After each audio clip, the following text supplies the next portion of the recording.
여러분 오늘도 잘 견디고 계십니까? 김명준의 뉴스파이터입니다. 사과는 했지만 전혀 사과받은 기분이 아니다. 누구 얘기냐고요? 명태균 씨 얘기입니다. 경솔한 언행을 사죄한다면서 오늘 검찰에 출석했는데요. 무슨 언행이 잘못됐는지 구체적으로 말해야 사과지. 두루뭉술 말하고 고개 숙이면 끝인가요? 사과를 내밀었지만 먹고 보니 감이네요. 유감 말입니다. 11월 8일 금요일 김명준의 뉴스파이터 잠시 뒤 이 이야기 해보도록 하겠습니다.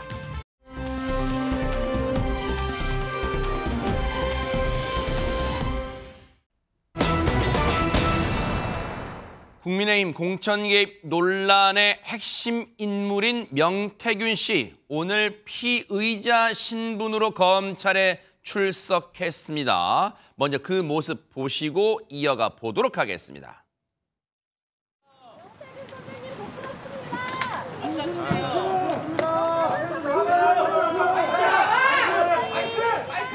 국민 여러분께 저의 경솔한 언행으로 제가 민망하고 부끄럽고 죄송합니다.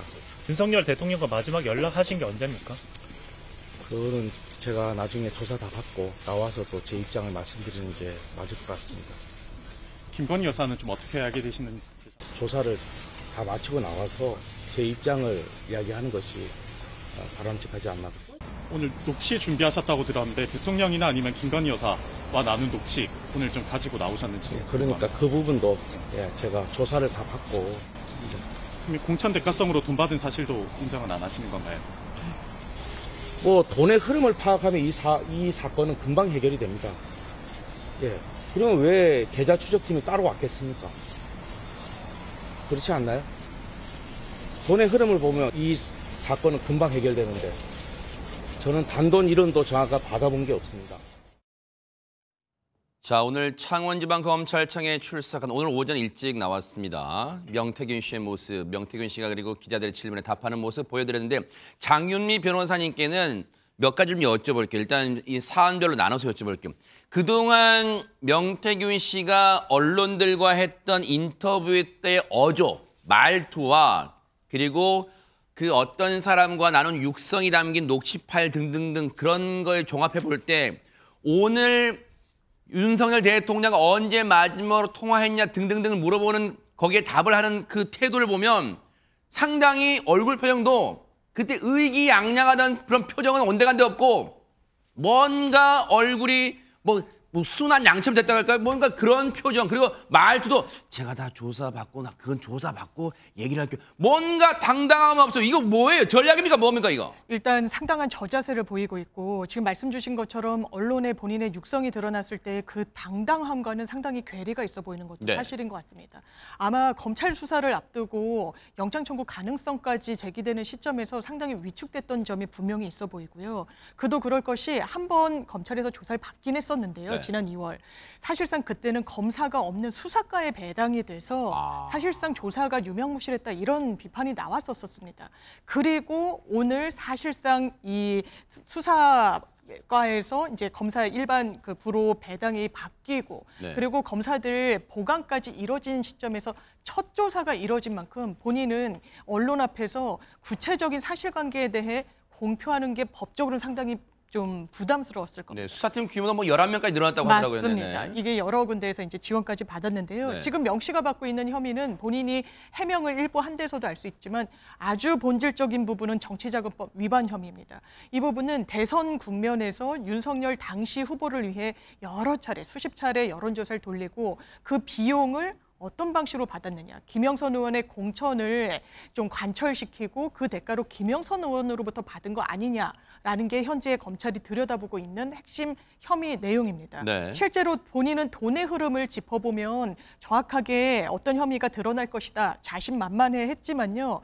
실제로 돈의 흐름을 보면 이 세비를 김영선 의원이 어쨌든 받는 세비의 절반을 매달 꼬박꼬박 절반 정도 가져갔고 그게 총액을 합산하면 9천만 원에 달합니다. 이 부분이 바로 김영선 의원의 공천을 관철시킨 대가로 받은 돈이 아닌가 하는 게 지금 검찰의 의심 내용이고요. 이 부분과 관련해서 명태균 씨는 1원 한 푼 받은 적 없고 빌려준 돈을 그냥 반환받았을 뿐이다. 정치자금법 위반 혐의는 없다라고 항변하고 있는 중입니다. 이제 여기 이 대목이 최전문 교수님 이 대목에서 이제 기자들이 막 그런 어떻게 보면 이제 이 검찰청에 들어간 이후에 기자들끼리 이제 이런 생각을 해봤을 거예요.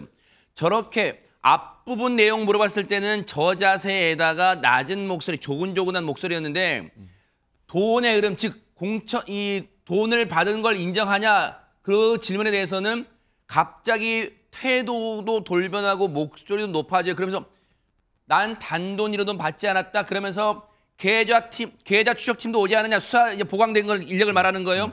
아니 계좌 추적팀이 오지 않았냐. 계좌를 보면 알지 않겠냐. 근데 보세요. 지금 의혹은 김영선 전 의원 측에서 9천만 원이 전달됐다는 의혹이에요. 그럼 보세요. 저렇게 뭔가 강경하게 나온다. 당당하게 나온다. 혹시 그래서 기자들은 그런 것 같아요.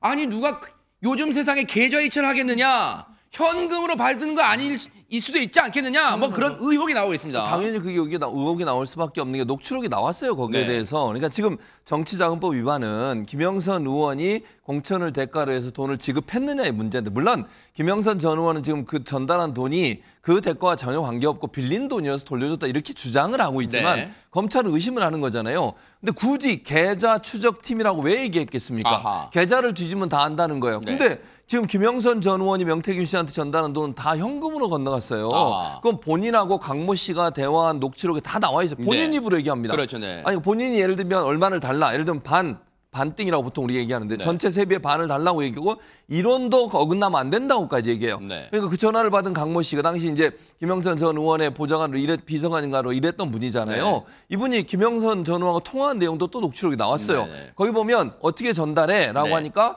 의원님이 계좌로 보내주면 그 계좌에 돈을 찾아서 현금으로 전달합니다라고 얘기해요. 그러면 김영선 전 의원의 비서진으로 있던 사람이 돈을 건네는 방법은 현금이었어요. 계좌가 아니고. 네. 그럼 계좌 추적은 누구까지 나오는 거예요? 김영선 전 의원이 본인의 비서관한테 보낸 부분만 나와요. 네. 본인은 회계 담당 관계없다는 보좌관 거죠. 강혜경 씨, 그렇죠. 네네. 그러니까 이런 점으로 본다면 지금 말하는 내용은요.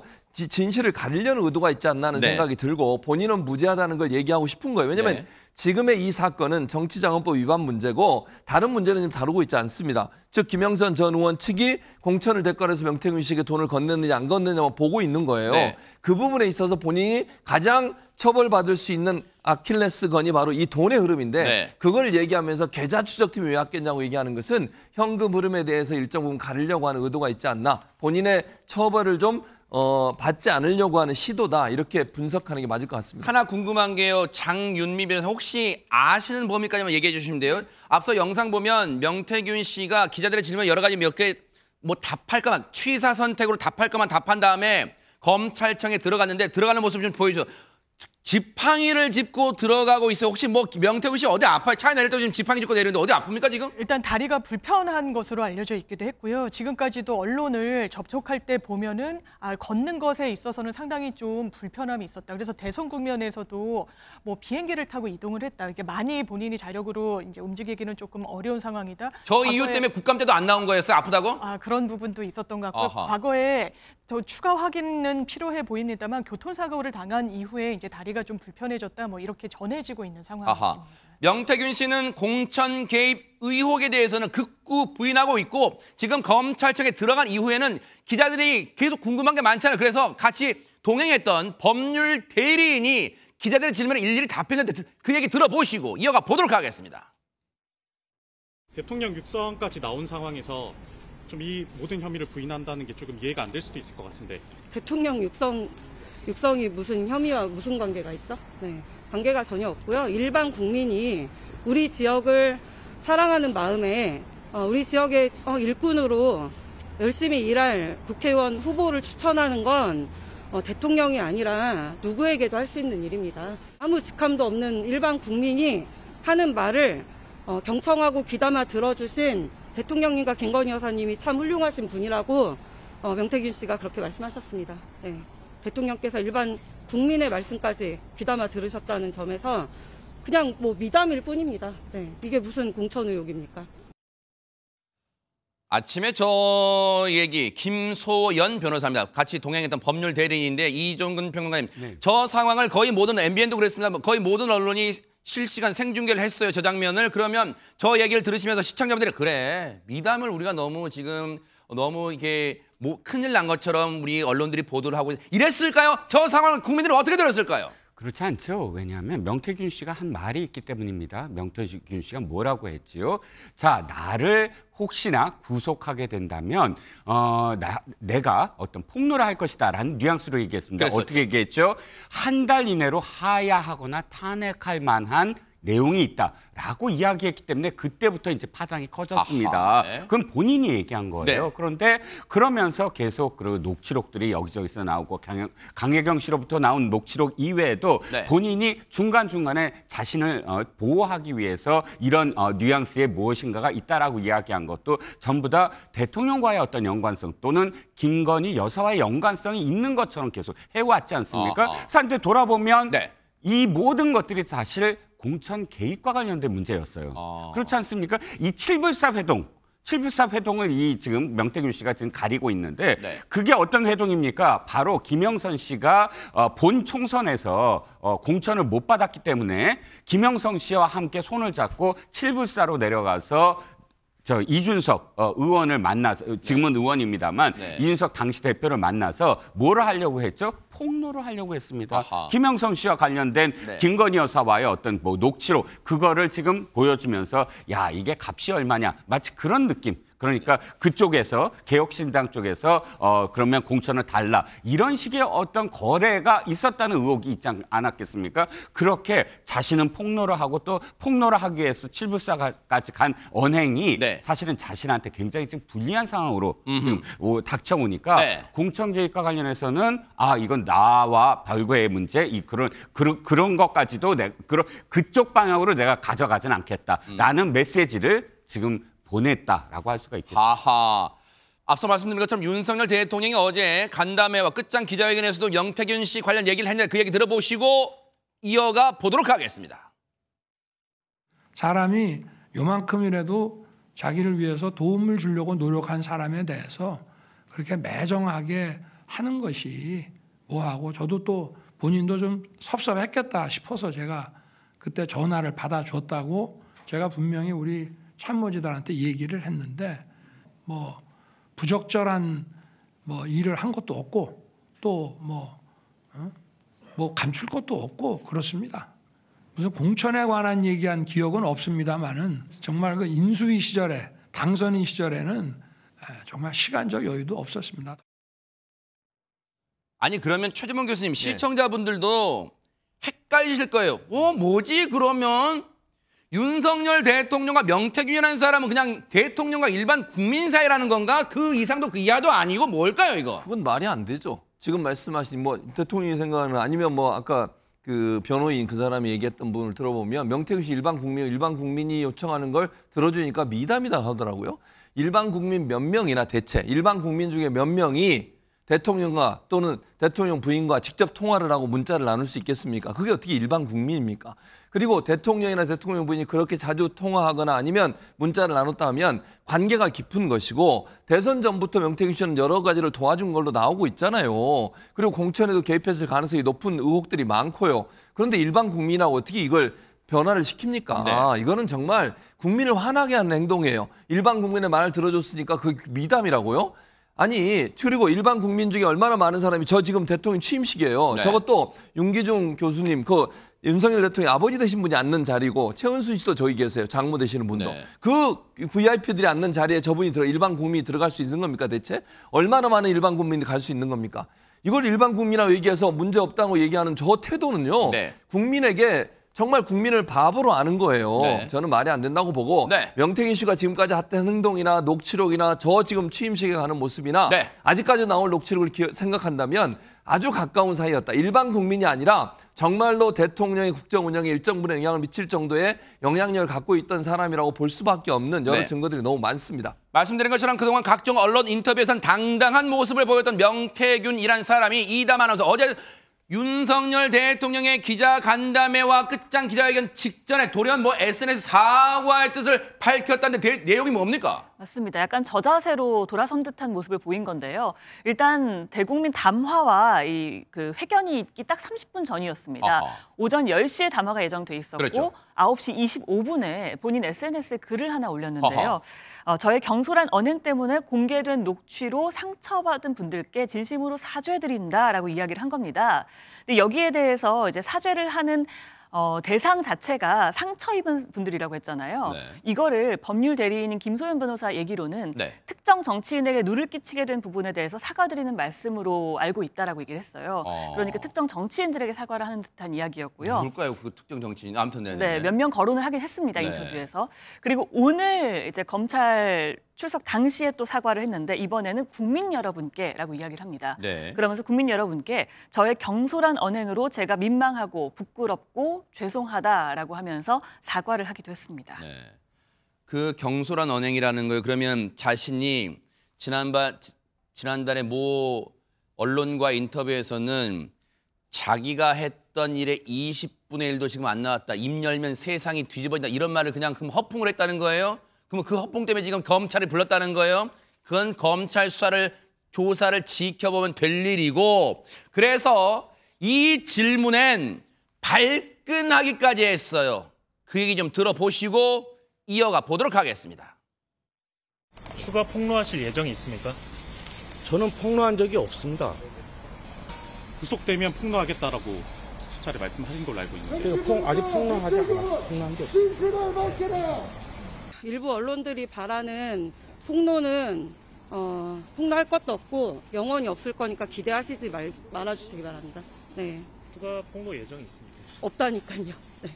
폭로를 하신 적도 없고 강혜경이 본인의 범죄 혐의를 벗기 위해서 숨쉬는 것 빼고 전부 거짓말을 해서 지금 이 많은 언론인들을 고생시키고 있는 사건입니다. 그러면서 김영선 전 의원의 회계 담당 보좌관 강혜경 씨 얘기를 하면서 이종근 평론가님 네. 격한 표현을 썼어요. 제2의 윤지호다. 뭐 그런 표현을 써가면서 깎아내리고 뭔가 잘못이 그쪽에 있고 뭔가 일을 꾸미고 있다. 그런 뉘앙스로 얘기를 했는데, 아니 그러면 국어사전 개념에 폭로를 다시 정의해야 되는 거예요. 폭로한 적 없다면 어떻게 봐야 됩니까? 그렇죠. 그런데 아까 보시면 기자들이 세 가지를 질문했는데 세 가지의 답이 다 다릅니다. 그러니까 세 가지의 입장이 다 달라요. 첫 번째 뭐냐면 폭로하시겠습니까 했더니 나는 폭로한 적이 없다라고 대답합니다. 그런데 폭로하시겠다고 말씀하셨잖아요 했더니 아직 폭로하지 않았다라고 대답을 합니다. 네. 그러니까 아까 거랑 지금이랑 다르죠. 그러니까 지금까지는 내가 폭로를 안 했는데 그리고 아직 폭로하지 않았다는 건 내가 폭로할 게 있다는 얘기예요. 그렇죠. 아직 폭로하지 않았다는 네. 건. 그다음에는 그런데 계속 이제 김소연 변호사를 통해서 폭로할 게 없다 이렇게 얘기를 합니다. 네. 그러니까 전부 다 입장이 다른데 네. 저는 그 경솔한 언행이라는 말도 그럼 이해가 안 가요. 자기가 폭로하지도 않았고 아직 폭로하지 않았고 폭로할 게 없는데 어떤 경솔한 행동인가요? 그러네요. 자기가 경솔한 행동을 했다고 한다면 가장 경솔한 게 폭로할 거다라고 겁박을 한 게 가장 경솔한 행동 중에 하나거든요. 대통령을 감히 지금 겁박을 한 거 아닙니까? 날 구속시키면 하야할 거야 이렇게 얘기할 수 있는 사람이 일반 국민입니까? 네. 아니잖아요. 그런데 그거를 전 반성한 줄 알았어요. 네, 경솔했습니다 라고 한 줄 알았더니 또 폭로 얘기는 전혀 달라요. 폭로하지 않았다. 아직 폭로하지 않았다. 그러니까 저는 지금 누구야? 명태균 씨가 네. 하는 행동이 그야말로 정치 브로커다. 킹메이커라고 우리가 알려진 사람들, 진짜 뭐 대통령을 만들거나 아까 어떤 고위 공직자를 만들 그런 기획자들은 이렇게 폭로 운운하지 않습니다. 아하. 자기가 늘 곁에 있었지만 그런 것들을 전부 다 마음에 담고 내가 국익을 위해서 이 나라를 위해서 이 사람을 이렇게 만들었다라는 생각을 갖고 있는데 이 사람은 처음부터 끝까지 사익이에요. 내가 나를 구속하면 내가 뭐 폭로할 것이다 또는 여러 가지 어떤 사람들을 전부 다 내가 이 사람 만들었고 저 사람 만들었고 이렇게 떠들고 다니는 사람은 절대 킹메이커가 아니라고 저는 생각합니다. 사실 장윤민 변호사님 요 질문 하나만 하고 이제 다음 얘기 갈게요. 오늘 또 민주당이 이 명태균 육성이 담긴 녹취 파일을 공개했으면 그 내용은 자세히 공개하지 않겠습니다. 어쨌든 이런 상황이에요. 그러면 지금 오늘 검찰 조사에서 어떤 부분을 중점적으로 명태균 씨의 입을 통해서 들어볼 계획일까요? 일단은 왜 이 세비를 절반을 가져갔는지 여부부터 사실관계 확인을 할 것 같은데요. 일단 검찰 수사가 시작된 거는 선관위에서 고발을 했기 때문입니다. 이 김영선 의원이 당선이 된 이후에 이 보전을 받았는데 선거 비용 거기에 2억 4천인가요? 상당히 많은 부분이 네. 지방선거 예비 후보자들한테 흘러들어간 거예요. 대단히 이상하다고 생각을 한 거죠. 네. 그러면서 사실상 명태균 씨가 여론조사를 돌리는데 수억 원, 강혜경 씨의 주장에 따르면 뭐 3억 7천만 원 정도가 들었는데 그걸 전혀 못 받았다고 하니까 이 비용을 충당한 거 아닌지 그 돈에 이 고리를 맞춰보는 건데요. 또 하나의 핵심은 사실상 이제 윤석열 대통령의 육성까지 나와서 내가 김영선을 주라고 했는데 말이 맞네 당해서 이 부분이 또 관건이거든요. 그럼 이 부분까지 창원지검에서 수사를 할 수 있는지 여부가 상당한 또 수사의 앞으로의 향배일 텐데 네. 그 부분과 관련해서는 원래 7명의 검사들이 수사를 하다가 동부지검 뭐 여러 지검에서 충원을 해서 11명으로까지 이제 정해졌습니다. 네. 검사가. 그런데 그 수사력만으로 이런 공천 개입 그리고 어떤 뭐 국정농단이라고 민주당에서 지칭하는 수사까지 이 본질까지 들어갈 수 있을 사실 것인가는 방대해요. 예, 상당히 좀 물음표가 쳐지는 부분이 있고 네. 중앙지검으로 이송까지 한다면 그거는 또 중앙지검에 과연 믿고 맡길 수 있겠느냐에 또 물음표가 계속 지어지지 않는 부분이 있어서 그래서 특검과 관련한 여론전을 또 야당으로서는 펼칠 것으로 보입니다. 법률 대리인인 김소연 변호사, 앞서 그 여성분이에요. 그 변호사는 명태균 씨의 건강이 좋지 않아서 오늘 조사가 길어지기는 어려울 것 같다 이렇게 얘기했는데 글쎄 그건 본인의 생각이고 검찰이 정말 어떻게 조사하고 어떤 걸 밝혀낼지는 조사 이후에 그 당당함이 계속 이어질지는 한번 지켜보도록 하겠습니다.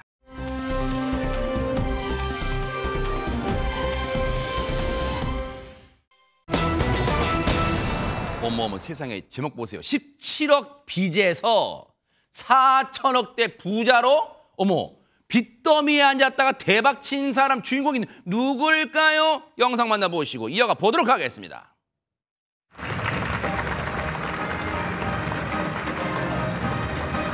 힘차게 3번 쳐주시길 바라겠습니다. 대표이사님 준비되셨을까요? 네. 자 그럼 힘차게 북을 쳐주시기 바랍니다.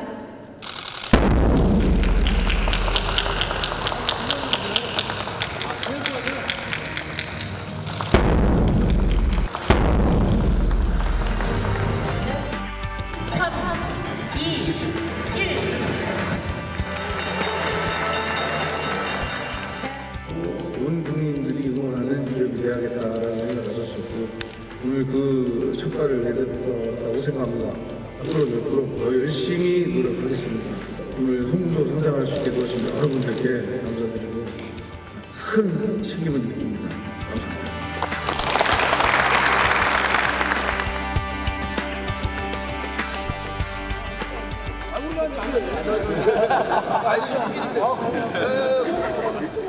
수고 같다고 생각하고. 좋아해요. 이상하진 않죠? 약간 이상해요? 이것도 기대기. 손에 아무것도 없어요.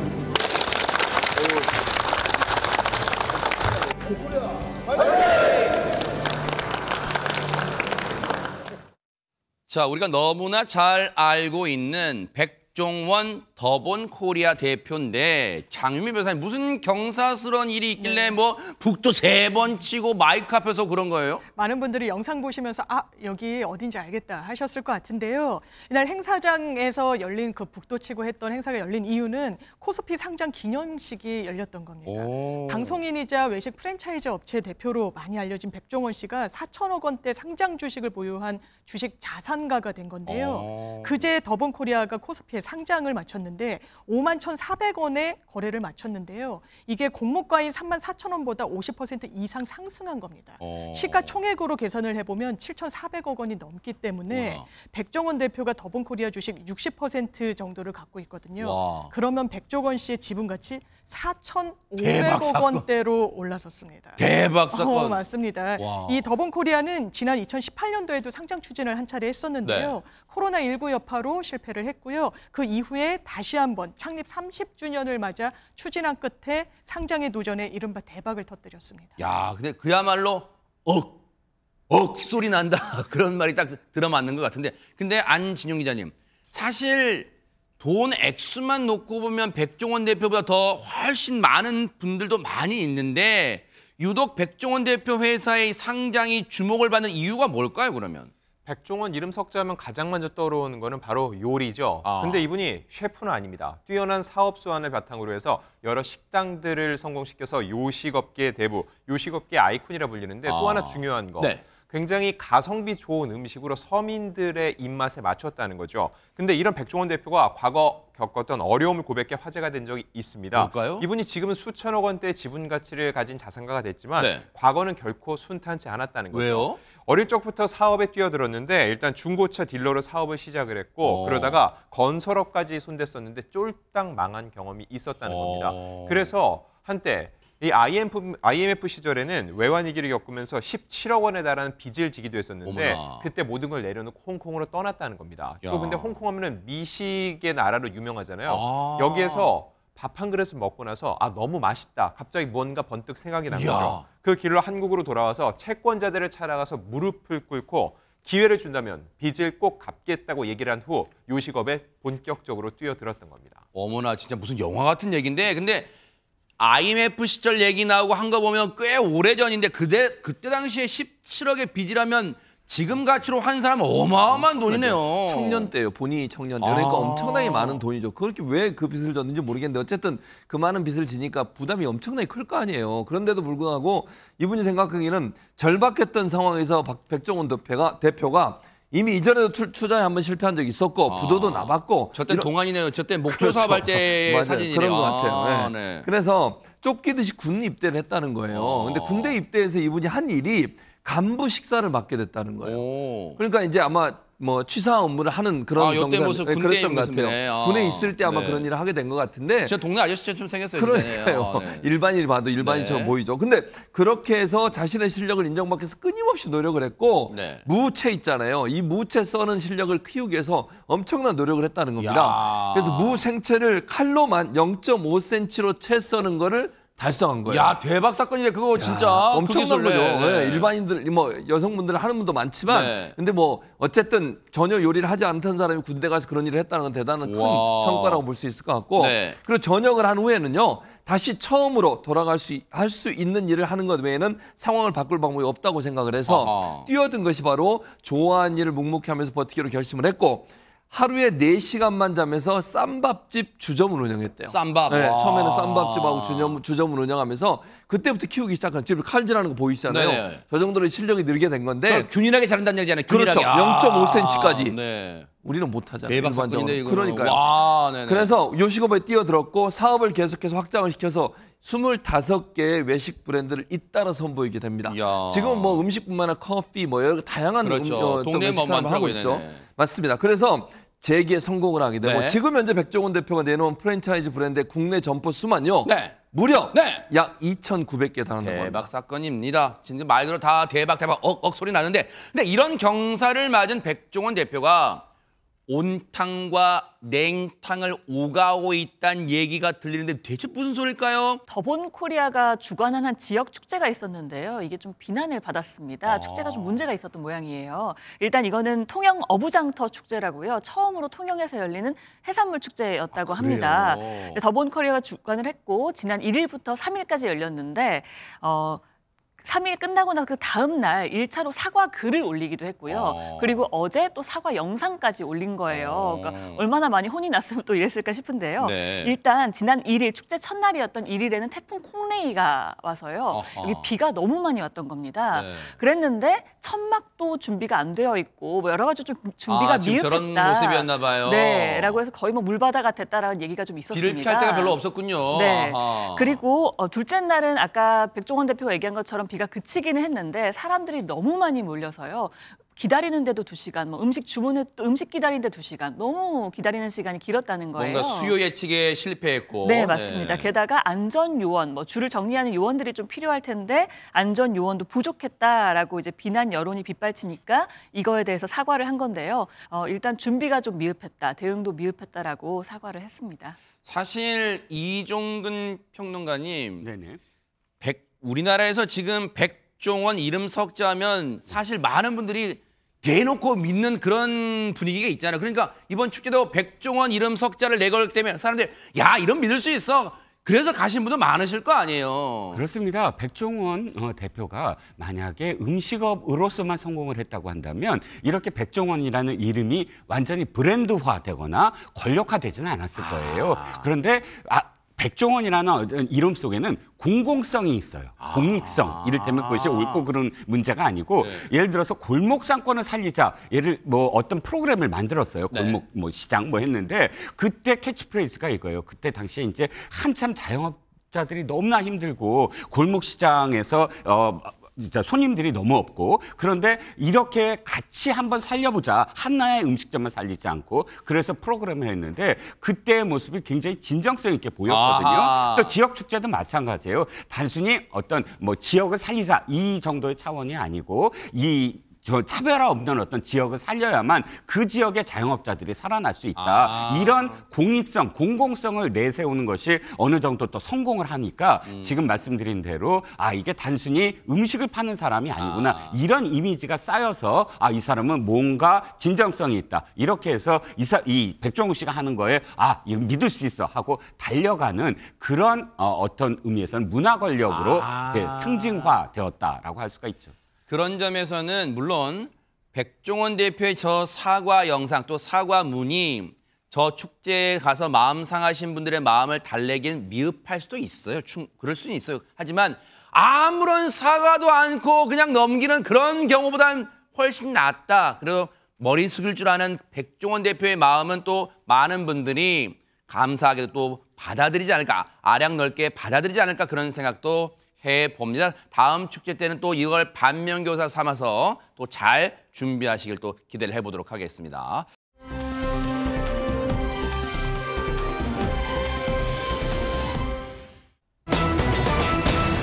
어머 세상에 제목만 봐도 뭔가 오싹하고 뭔가 이게 뭐예요? 세상에 이담 아나운서 진짜. 넉 달 전 올 여름에 있었던 일입니다. 지난 6월 7일 제주시에서 있었던 일인데요. 제주시 한 여자 고등학교 인근에 한 20대 남성이요. 주위를 서성이면서 혼자 걸어가는 여고생들의 발 쪽을 유심히 보고 있었다고 해요. 그러다가 슬리퍼를 신은 여고생의 뒤를 따라갔다고 합니다. 어머나 세상에 아니 왜요? 슬리퍼는 뭐예요? 왜 학교에 슬리퍼를 신고 다니냐? 단정치 못하게 그런 거예요? 그런 거라면 차라리 좋았겠습니다만 아까 제목에서 보셨듯이 여고생의 발가락만 노렸다고 했잖아요. 그러네요. 여기에 단서가 있습니다. 이 남성요. 쫓아간 여학생은요. 일면식도 없는 여학생이었고요. 근데 그 여학생이 오후 2시쯤이니까 아마 학교를 하던 중이었겠죠. 그러니까 집에 간 겁니다. 근데 집 현관까지 따라가서요. 이 여고생의 양말을 벗겨서 발가락을 만집니다. 어머나? 근데 게다가 이 일을요. 2번이나 합니다. 그러니까 여고생 2명, 총 2명을 뒤따라가서 강제 추행을 한 겁니다. 아니 그 어떤 종류의 강제 추행도 용납될 수 없지만 안진용 기자님 저 몹쓸 인간은 왜 여고생을 따라가서 양말을 벗기고 발가락 부위를 만진 거 대박 사건 뭐예요 이거 이 인간. 이 납득할 수 없는 행동은 경찰 수사를 통해 밝혀졌습니다. 일단 피해자는 경찰에 신고를 했고요. 수사에 나선 경찰은 이 사건 장소에서 수 킬로미터 떨어진 곳에서 일단 저 가해자를 검거하는 데 성공했습니다. 그리고 수사를 해보니까 이 남성 발과 같은 신체 특정 부위에 성적으로 집착하는 성향을 보였다는 거죠. 검찰은 남성을 아동 청소년의 성보호에 관한 법률 위반, 즉 강제추행 등의 혐의로 구속 기소했습니다.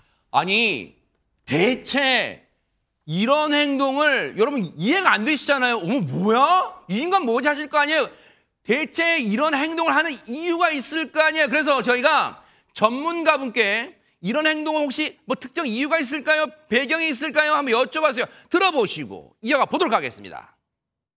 이 사람의 경우에는 우리가 보통 성적인 흥분을 일으키는 신체 부위가 아니라 다른 부위에서 이 사람은 성적인 흥분을 갖다 느끼게 되는 거예요. 그렇기 때문에 우리가 이런 경우를 성도착증이라고 하게 됩니다. 성도착증은 치료에 대해서는 예후가 좋은 경우와 나쁜 경우가 있을 수 있는데요. 만약에 이 성도착증에 해당되는 증세가 인생을 살면서 우울증에 해당되는 일정 시기에만 딱 걸려져 있는 경우에는 약물 치료가 굉장히 잘 될 수가 있습니다. 그런데 이 성도착증이 평생 사용을 통해서 쭉 있어 오던 경우에는 약물 치료에 도움이 될 수 있는 경우도 있지만 사실은 약물 치료가 효과가 제한적이거나 혹은 치료를 해야 되는 의무기간이 벗어나게 되면은 스스로 치료를 종결해서 다시 증상이 재발되는 예가 종종치 않게 있습니다. 처벌도 처벌이지만 장윤미 변호사님, 지금 최명기 원장님 얘기를 들어보면 치료도 시급해 보인다. 지금 그런 얘기를 하는 것 같아요. 그렇죠. 그리고 실제로 이 피고인 남성 같은 경우에는 변호인을 통해서 심신미약 주장도 했습니다. 하하. 본인이 정신과 진료를 받았던 내역을 다 제출을 했던 건데요. 일단 그렇다라고 해서 있는 죄가 없어지는 건 아니기 때문에 재판부가 이건 엄히 다스릴 필요가 있다라고 그렇죠. 판단을 했습니다. 네. 일단 피해자가 너무 어려요. 고등학생이고 미성년자인 점, 그리고 그런 미성년자를 성적 욕망의 대상으로 삼았다는 점에서 일단 엄벌에 처해야 될 필요성이 있다라고 하면서 징역 1년 6월을 선고를 했는데요. 네. 이 1년 6월의 선고뿐만 아니라 5년간의 보호관찰 명령, 그리고 또 5년 동안의 아동청소년 관련기관 취업 제한 명령을 같이 부과했습니다. 다만 이 남성이 정신과 진료를 받았던 내역, 그리고 평소의 성행, 그리고 이 범행에 이르게 된 동기 등을 봤을 때 심신미약은 인정된다라고 재판부가 판단을 했고요. 네. 또 피해자들을 위해서 형사공탁을 하고 이 2명의 미성년자 피해자 중에 1명이 이 형사공탁금을 수령해간 점을 양형에 유리한 사정으로 참작했다고 덧붙였습니다. 다시는 저런 짓 하지 않으려면 법의 처벌과 함께 치료도 정말 잘 받기를 기대를 해보도록 하겠습니다.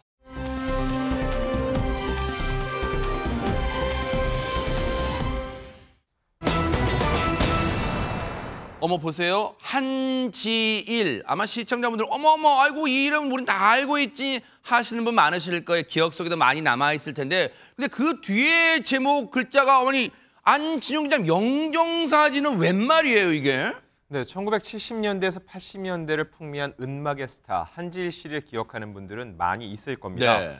당시 당대 최고의 배우였죠. 이 김지미의 지, 신성일의 일, 두 글자를 따서 한지일로 이런 예명으로 활동을 해왔었는데 한때는 배우뿐만 아니라 제작자로 왕성하게 활동을 했고요. 이후에는 한국과 미국을 오가며 아르바이트를 전전하는 삶을 살기도 했습니다. 저도 얼마 전에 한번 만났었는데 여전히 힘들지만 열심히 살아가는 모습이 만나셨어요? 최근에 만나셨어요? 맞습니다. 근데 그 당시만 해도 또 본인이 미국에 어떤 일이 있어서 갔다 오겠다라는 말씀을 하셨었는데 사실 이렇게 아르바이트를 전전하는 삶을 산 지는 꽤 오래됐거든요. 지금으로부터 4년 전 한지일 씨가 그때 근황을 전하면서 직접 얘기했던 모습을 한번 만나고 오시죠. 하하, 네네. 하셨던 거예요? 제가 놀고 있으면은 누가 저 살 수 있게끔 밥 먹여줍니까? 70년, 80년도에는 그것도 잘 나갔고 또 사업으로도 성공했던 사람이 왜 저렇게 바닥 인생을 사는가 하고 흉볼까 봐도 무서웠고 한국에 들어오기가 굉장히 무서웠어요. 눈물의 인터뷰 모습에 많은 분들 어머 깜짝 놀라셨을 거. 무슨 일이 있었나 봐. 근데 앞서 그 얘기 나왔잖아요. 놀고 있으면 누가 밥 먹여줍니까? 뭔가 상황이 안 좋은 것 같다는 느낌은 드는데 그럼 지금은 어떻게 지낼까요? 영상 만나보시고 이어가 보도록 하겠습니다.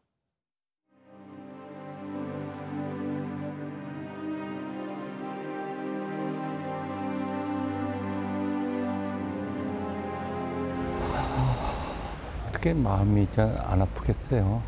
김수희 씨보다 뭐 한두 살 많다 뿐인데 저도 굉장히 쇠약해지고 제 걸음걸이 자체부터도 지금 이게 상황을 모르는 상황이니까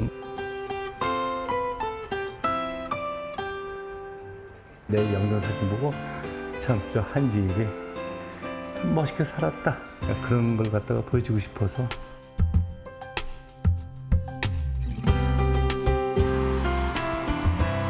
이런 거 보시고요.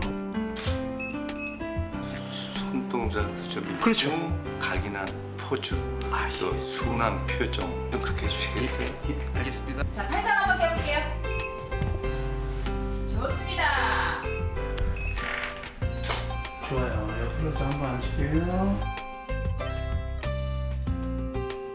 이야, 맞다. 마음에 드시는 거 많이 나왔어요. 많이 나왔어요. 다행이네. 골래니까 심각해지네. 멋지게 나오셨어요. 아, 멋있네요. 이 영상사진을 보니까는 아주 기분이 아주 묘하게 교차를 하네요. 나이가 들어도 천생 배우다. 역시 와 진짜 딱 배우의 느낌 그리고 어떻게 포즈를 잡아도 멋지게 사진 나오는데 근데 앞서 보니까 세상에 고 김수미 씨의 마지막 가는 길을 배웅하고 그 다음 날 또 이렇게 자신의 영정 사진 찍으러 간 거예요? 그러니까요. 아마도 제 개인적인 생각입니다만 이제 김수미 씨의 그 모습을 보면서 본인도 미래를 좀 준비해놨으면 좋겠다 이런 생각이 들으셨던 것 같아요. 왜냐하면 물론 저는 한지일 씨가 오랫동안 건강하게 살았으면 좋겠어요. 네. 그러나 아무도 모르잖아요. 그렇죠, 죽음이랑 몰라요. 언제 찾아올지 맞아요. 모르는데 또 혼자 계실 때는 갑자기 그런 일을 닥쳤을 때 영정사진 하나 남아있지 않는 경우가 있을 수도 있어요. 맞아요, 네. 그러니까 언젠가는 남겨놔서 필요할 때 쓸 수 있게 만들겠다는 건데 그래서 자신만의 개성이 담긴 사진을 남기고 싶다는 얘기까지 하셨어요. 아까 옷 여러 벌 들고 가잖아요. 네. 옷도 여러 벌 들고 가고 본인이 직접 분장도 하시고 머리도 다듬으시고 저렇게 하시니까 옛날 모습이 나오시잖아요. 저 보면서 이제 많은 분들이 더 알아보셨을 거예요. 아까 처음에 나왔던 얼굴보다는 저렇게 분장을 사진 보니까 아 저분 이제 더 많이 알아보실 거예요. 그러네, 맞아요. 그런 모습 보면서 본인도 한지일 씨 표정은 어떻게 보셨는지 모르겠지만 너무 슬프다고 느껴지지 않아요. 저 모습 보니까. 그러니까 본인의 옛 모습 또 본인이 오랫동안 그 사랑받는 배우로서 일했던 부분들을 다시 상기시킬 수 있는 기회가 됐다는 점에서 기쁨을 누리시는 것 같고 그러면서 이런 얘기를 하셨어요. 영정 사진 찍는 거 보고 지인들이 이렇게 얘기했대요. 찡하다, 짠하다. 이런 얘기. 마음이 이제 찡한다는 거죠. 연락 많이 받았다는 맞아요. 거죠. 근데 이분이 뭐라고 한지일 씨가 뭐라고 그랬냐면요. 영정 사진은 수명을 길게 해준다는 이야기가 있다. 그래서 좋았다라고 얘기하시면서 정말 즐겁게 영정 사진을 잘 마무리하셨습니다. 그러네요. 뭔가 긍정의 마인드, 긍정으로 이 생각하는 받아들이는 힘이 있으신가 봐요. 근데 아까 영상 보니까 영정 사진용으로 찍은 액자를 받아들고 나서 한 말이 기분이 참 묘하네 그런 말을 했잖아요. 그래서 당시에 심정이 어땠는가를 저희 뉴스파이터 제작진이 한지일 씨에게 직접 들어봤습니다. 같이 한번 들어보시고 이어가 보도록 하겠습니다. 근데 그 액자가 아주 찜찜했어요. 사진은 마음에 드는데 액자를 받는 순간 액자 자체가 진짜 영정 사진 같더라고요. 영전에 올리는 거는 액자 같더라고. 그래가지고 집에 가서 그냥 빼버렸어요, 사진을. 사진만 갖고 있는 게 좋을 것 같다고. 이게 이종근 평론가님. 사진 자체는 멋진데 그게 액자라는 틀 속에 갇혀 있으니까 그 느낌이 정말 안 좋았나 봐요. 네네, 한진 씨 마음을 알 것 같아요. 그러니까 사진으로만 봤을 때는 마치 자신이 지금 어떤 그 뮤지컬이나 혹은 영화의 오디션 보러 갈 수 있는 그러네요. 그런 프로필처럼 느끼셨을 거예요. 그러네요. 느낌도 그렇고. 그런데 막상 또 액자에 있으니까 아이고 이게 장례식장에 딱 그런 느낌, 액자 같은 느낌이 액자에 담긴 사진을 보니까 그렇게 울컥하고 느낄 수밖에 세상에. 없지 않겠습니까? 보통은 저 사진을 찍을 때 이제 사진 작가들이 이렇게 얘기를 해준대요. 아이고 이거 이 영정 사진이 아니라 장수 사진입니다. 지금 이렇게 찍어두시면 오래오래 사시는 거예요. 이렇게 덕담을 이제 하는데 실제로 혼자 이제 사시니까 그 액자 딱 두고 벽에 걸어놓은 순간 마음이 좀 안 좋으셨을 것 같다라는 생각이 탁 울림으로 다가오네요. 그러네요. 네. 뭔가 긍정의 마인드, 긍정적인 생각을 하긴 하지만 자신의 다가올 죽음을 맞이하고 준비하는 저 모습. 그런데 앞서 이담하면서 영상 때 보니까 거동은 좀 불편한 것 같아요. 현재 어떻습니까? 네, 2년 반 전에요. 허리 디스크 판정을 받고 좀 거동이 불편해졌다고 이야기를 하시더라고요. 그리고 한지일 씨 같은 경우에는 4년 전 아까 영상 잠깐 나왔었잖아요. 네네네, 그때만 해도 아들 전셋집에 이제 같이 살고 계셨는데 그 집은 뭐 방도 5개고 좀 컸다고 해요. 근데 지금 사시는 집은 11평 남짓하는 임대 아파트에 이제 혼자 살고 계시는데 이걸 또 이렇게 얘기를 하십니다. 오히려 거동이 불편해지니까 좁은 집이 좋다라고 하면서 웃으셨다고 해요. 진짜 긍정적인 생각을 많이 하시는 것 같아요. 그러니까요. 남들은 너무 불편해하는 것도 집이 아담하니까 오히려 활동하긴 좋아. 이렇게 긍정의 생각을 늘 갖고 계신 것 같은데 장윤 변호사님 진짜로 이렇게 하기는 쉽지는 않아요, 진짜. 굉장히 쉽지 않죠. 왜냐하면 한지일 씨는 정말 한 시대를 좀 풍미했던 배우이기도 하고요. 저도 기억 속에 그렇죠. 상당히 어렸을 때 많이 봤던 기억이 나고 네. 한때는 자산이 100억에 이른다. 이런 이야기가 나올 정도로 상당히 승승장구하던 배우였습니다. 네. 하지만 본인이 직접 영화 제작에 나서고 또 호텔 사업에 투자하고 하면서 연이어 실패라면서 그야말로 이 100억 원을 다 날리게 됐다라고 하는데요. 여기서 주저앉기가 정말 십상인데 한지일 씨는 또 그런 인생의 선택을 하진 않았습니다. 네. 미국에 건너가서도 박스 옮기는 아르바이트부터 귀국 후에도 세차장 아르바이트, 세상에. 호텔 웨이터, 여행사 직원, 거친 직업만 27개가 넘는다라고 야. 하는데요. 그래도 경제적 형편은 좀 전혀 나아지지 못했다라고 합니다. 음. 지금 기초생활수급으로 이제 생활을 하고 있는데 네. 일단 정부에서 지급되는 돈으로 생활을 영위해가고 있고 하지만 내가 지금은 건강하고 몸을 잘 움직일 수 있기 때문에 봉사를 있는 힘껏 하겠다라고 하면서 지금도 무료 급식소 등에서 시간이 날 때마다 봉사활동을 하고 있습니다. 세상에 너무 이 가슴이 먹먹해지고 진짜 이 존경스러운 게요. 앞서 영상에 잠깐 나왔지만 자신의 지금 생활도 넉넉지 않아요. 풍족하지 않은데 남을 돕는 봉사활동을 55년째 해오고 있답니다. 관련 얘기 좀 들어보시고 이어가 보도록 하겠습니다. 형 왔어. 왜 나보고 여기 오라고 그랬어? 아, 형 보면 몰라. 몰라, 너. 운동하라고 허리가 아파서 형이 집에 있으면 운동 안 할 것 같아. 그래서 나가서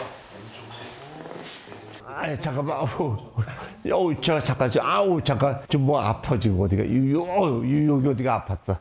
형 지금 이거 형이 하는 거 이거 익혀놔야 돼. 아니 지금 배우고 있어 지금. 젊은 사람들은 굉장히 취직하기 위해서 힘들고 40대는 또 40대대로 힘들고 50대는 50대로 힘들고 다 힘들잖아요.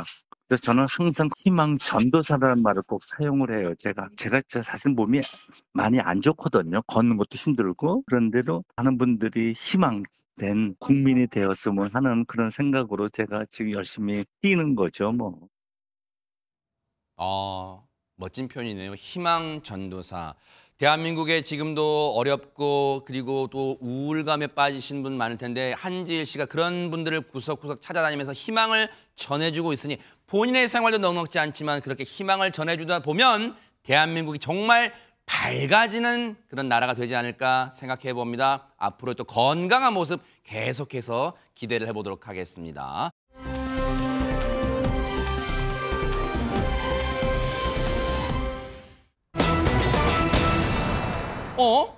제목만 보면은 이다만호수 이게 대체 무슨 상황인가 잘 이해가 안 될 것 같아요. 이게 뭐예요, 이게? 이 일이 있기 전에 또 어떤 사고가 있었습니다. 아하. 일단 이건 지난 5일 경기도 성남시에서 있었던 일인데요. 영상부터 보시겠습니다. 네네.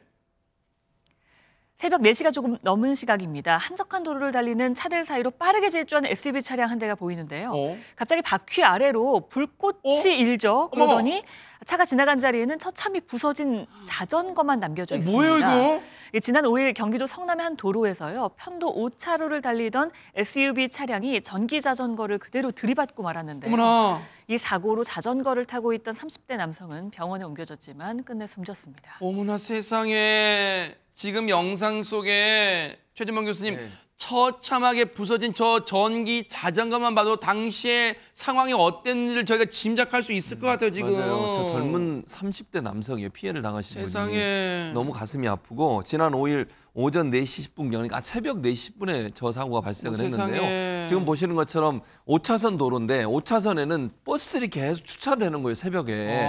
그리고 어쩔 수 없이 5차로로 못 달리고 이제 4차로, 5차로 고점으로 들어왔는데 저 SUV가 갓길을 주행하던 자전거를 들이받고 문제는 들이받았으면 충격이 오잖아요. 아니 자전거가 바퀴에 깔렸는데 그걸 모르겠습니까? 맞아요. 조치를 취해야 될 거 아닙니까? 네. 그냥 가버렸어요. 세상에. 그리고 나중에 이제 병원으로 이송이 됐는데 이 차량 아무런 조치 없이 자리를 떠났고 자전거를 타는 30대 남성 크게 다쳐서 병원으로 이송이 됐지만 끝내 숨지고 말았습니다. 어머나 세상에. 근데 이분 같은 경우에 너무 안타까운 게 본인이 운영하던 가게에서 업무를 보러 새벽에 이렇게 나가고 있는 상황이었어요. 어머나. 이 사람 평소에 무인 가게 그리고 온라인 쇼핑몰을 함께 운영하는 건실한 사업가였는데 이런 비참한 일을 맞고 말았습니다. 아니 안진용 기자님 저는 뉴스파이터에서 이런 사고 볼 때마다 왜 하늘도 무심하시지 이렇게 새벽 4시에 출근할 정도면 여러분 정말 열심히 사시는 그런 분이죠. 왜 열심히 사시는 이런 분들한테 꼭 이런 일이 생길까요? 진짜 너무 진짜 안타까워요, 진짜. 이 천인공 노엘 사고의 원인 역시나 음주운전이었습니다. 세상에. 목격자의 신고를 받고 출동한 경찰은 사고 지점에서 1.5km 떨어진 이 오피스텔에서 남성의 차량을 발견했고 이 남성을 결국 체포했습니다. 사고 당시 20대 남성, 대학생 신분인데 뭐라고요? 혈중 알코올 농도가 면허 취소 수준이었습니다. 머리에 피도 진짜 네, 말씀하십시오. 네. 선후배들과 3차까지 술을 마신 뒤 그 후에 운전대를 잡았던 겁니다. 아... 이 남성 경찰관에게 음주운전은 시인했습니다. 왜냐면 이미 혈중 알코올 농도가 나왔으니까 그럴 수밖에 없겠죠. 그런데 취소 수준이 나오자 그제 와서 집에 와서 술을 더 마셨다. 즉 이른바 술타기를 시도하기도 했다는 겁니다. 하지만 추가적으로 술을 더 마시지 않은 것으로 확인이 됐고요. 또 하나 중요한 거, 이 남성 이번이 처음 사고가 아니었습니다. 지난 2021년에도 음주운전을 하다가 단독 사고를 내 형사 입건돼 면허가 취소된 적이 있었는데 그때도 1,000만 원이 넘는 벌금을 물어낸 적이 있습니다. 그럼에도 불구하고 다시 운전면허를 취득 후 재차 사고를 낸 겁니다. 아니 20대 대학생 이제 20대 얼마 안 된 주제에 제가 누차 말씀드리죠. 음주운전은 습관이라고. 이 인간이 정말로 이런 무책임한 행동으로 사람 목숨을 앗아가 그래놓고 집에 와서 뭐라고요? 술타기 수법? 어디서 이런 해괴망측한 수법을 쓰고 있어요. 관련 얘기 들어보시고 이어가 보도록 하겠습니다. 저희들이 주거지에서 긴급 체포를 해서 경찰서로 호송을 했습니다. 음주 측정을 하니까 면허 취소 수치가 나오고 그러니까 자기는 집에 와서 또 술을 마셨다 이렇게 진술을 했습니다. 주거지를 확인을 하러 갔죠. 책상 위에 놓여져 있던 SD카드를 확인을 했어요. 그래서 그걸 압수를 했죠. 정말 이 인간 죄질도 안 좋아요. 어디서 못된 것만 다 배웠어요. 보세요. 주거지에 도착해서 차량 블랙박스 메모리카드 뺐대요. 김호중 이런 걸 다 배운 거예요? 어디서 못된 것만 배워가지고 반드시 지금 구속됐어요. 반드시 무거운 법의 처벌 받기를 바라겠습니다. 너무너무 분노가 치미는데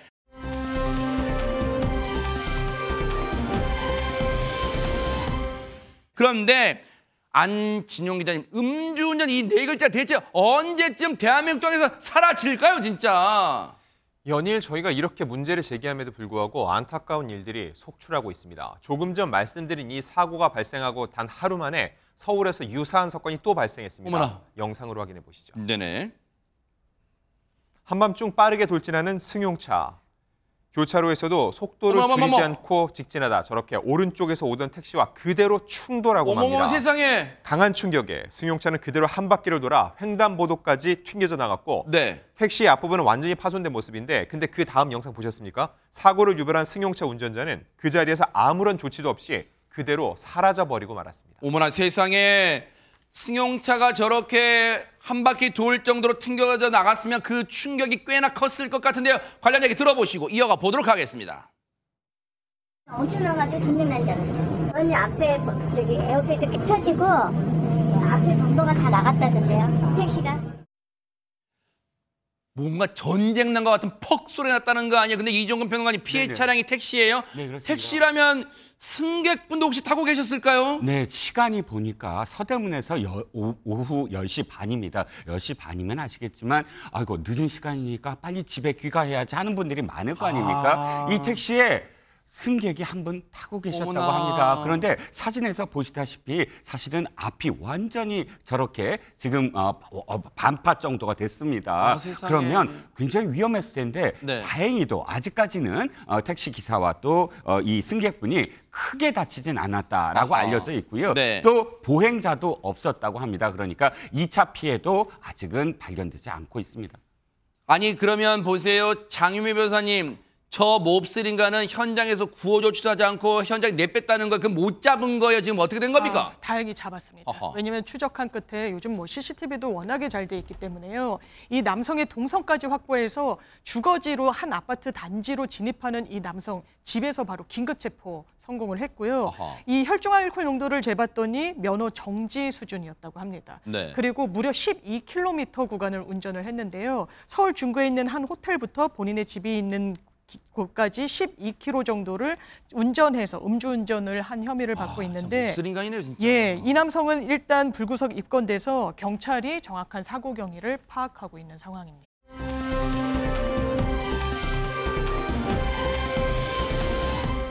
자, 그런가 하면 지금 전 세계가 바삐 돌아가고 있는데요. 지금 첫 번째, 세상에 요즘 멧돼지가 출몰했다는 뉴스는 종종 보는데 이게 도심에 출몰했다는 얘기는 지금 처음 듣는 것 같은데요. 영상 좀 보시고 이어가 보도록 하겠습니다. 우와. 우와. 우와. 우와. 지금 우리가 뭘 본 걸까요? 이담 아나운서. 촬영하시는 분도 지금 영상 찍으면서 우와 우와 이러시잖아요. 그렇죠. 웬 뿔이 큰 사슴이 있는 거예요. 허허. 그냥 공원에요. 근데 이 사슴뿔 굉장히 멋져 보이지만 이것 때문에 시민 2명이 크게 다쳤다고 어머나, 합니다. 어머나 세상에. 근데 조금 전에 보신 영상은 나흘 전에 수원에 있는 한 호수공원 근처에서 찍힌 건데요. 어제 새벽에 수원에서 다른 공원 산책로에서 사슴이 나타나서 30대 남성을 뿔로 찔러서 복부가 굉장히 크게 다쳤다고 세상에, 하고요. 세상에. 또 몇 시간 후에는 다른 산책로에서 이 사슴이 60대 여성을 뿔로 들이받았대요. 그래서 양쪽 허벅지를 크게 다쳐서 병원으로 이송이 돼서 치료를 받고 있다고 합니다. 어머나 세상에. 아니 근데 지금 도심에 뿔이 달린 사슴 등장 아마 처음 보신 분들 많으실 텐데 관련 얘기 좀 들어보시고 이어가 보도록 하겠습니다. 다시 출몰하거나 더 수색 상황이 오면 소방에서 다시 공동 대응 요청을 하겠다. 그렇게 해서 저희들은 철수를. 지금 포획하지는 못했나 봐요. 왜냐하면 다시 나타날 경우도 지금 우려하고 대비하고 있는 것 같아요. 왜냐면 이게 사실 미스터리한 게 주변에 동물원도 없고요. 사슴농장도 없어요. 어디서 나타나는지 모르고 말씀하신 것처럼 도심에서 야생 공격으로 사람이 다친 상황이잖아요. 네. 포획을 하려고 노력하고 있는 상황이고 대응책을 마련하고 있다. 이렇게 지금 당국이 밝히고 있는 상황입니다. 네. 자, 어쨌든 지금 보세요. 도심에서 저런 일이 일어날 거는 아무도 상상 못해요. 근데 보세요. 장유민 변호사님 저런 거는 일단 대책을 마련하기가 참 어려운 게 왜냐하면 야생에서 온 동물일 수 있잖아요. 그러다 보니까 그렇다고 야생 전체에 무슨 울타리 펜스를 칠 수도 없어요. 일단은 수원 일대에 계신 분들은 일단 밤에 돌아다니시는 거 좀 조심하셔야겠다 이런 생각 해봅니다. 굉장히 조심하셔야 되고요. 말씀 주신 대로 인근에 동물원이나 사슴농장 등이 없기 때문에 정확한 원인을 짚는 것부터 해야 또 대안을 마련할 그렇죠. 수 있어 보이고요. 지금으로서는 어쨌든 관계당국에서 포획에 주력한다라고 하는데 네. 시민분들이 혹시나 보시더라도 이 부분과 관련해서는 정말 스스로 조심해야 되시는 그런 부분이 있어 맞아요. 보입니다. 뭐 먹을 게 부족해서 민가로 내려왔을 수는 있지만 어쨌든 안전에 좀 만전을 기해 주시기 바랍니다.